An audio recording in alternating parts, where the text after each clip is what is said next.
à ce domaine-là, ou à ces domaines-là. Alors, peut-être deux autres questions qui concernent plutôt Monsieur Le Gret. Est-ce que vous et votre staff, vous avez été gênés dans, dans vos missions par les dysfonctionnements et l'implosion du tandem Monsieur Le Gret et Madame Ardouin? Donc ça, c'était la première question. Et pourquoi est-ce que vous et votre staff, vous avez en quelque sorte rompu avec Madame Ardouin à l'Euro 2021?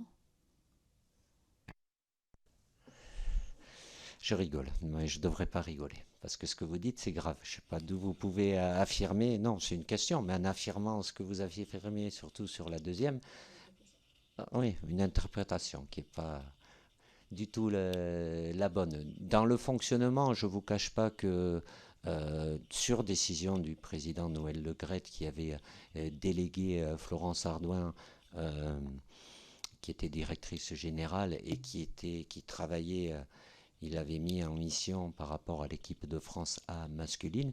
Je ne vais pas vous dire de mal de Madame Ardouin, le temps qu'elle a pu passer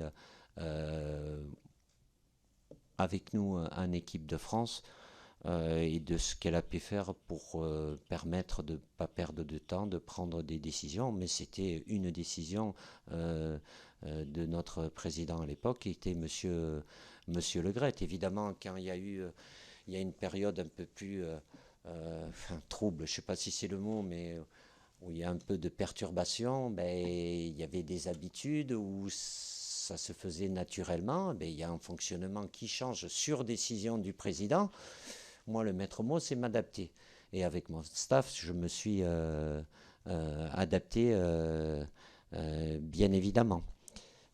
J'ai oublié la deuxième partie, pardon, où vous m'affirmiez. Oui, vous me posiez la question, pardon. Du coup, par rapport à justement avec Madame, les relations avec Madame Ardouin à l'Euro 2021. C'est ah, c'est bon, je vais y arriver. Euh, c'est une décision du président. Après, mon pouvoir de décision, il est sur le choix des joueurs et personne ne va venir me dire qui il faut prendre ou qui il ne faut pas prendre. Peu importe qui peut avoir des commentaires des uns et des autres et certaines personnes qui ne font pas partie du monde sportif, ça n'a pas d'importance. Ça, c'est mon pouvoir de décision. Après, le président, il décide. Il n'y a pas de démarche de ma part.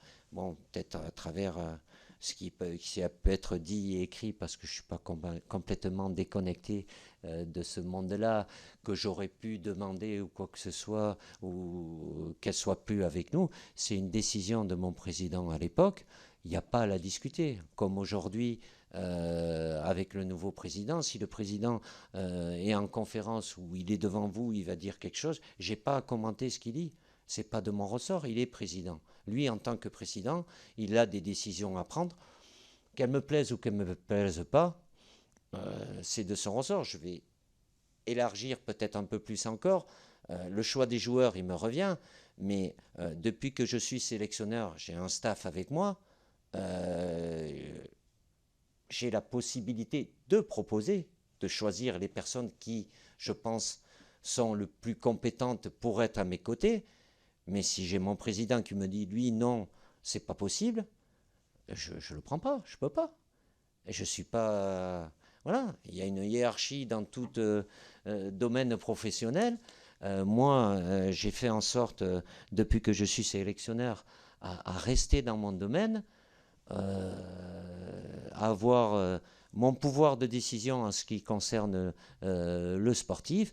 Je ne vais pas m'immiscer dans d'autres domaines qui ne sont pas de ma compétence, et ne serait-ce par respect par rapport à la hiérarchie. Vous parliez du COMES, la directrice générale. Il y a eu des changements, bien évidemment, récemment. Euh,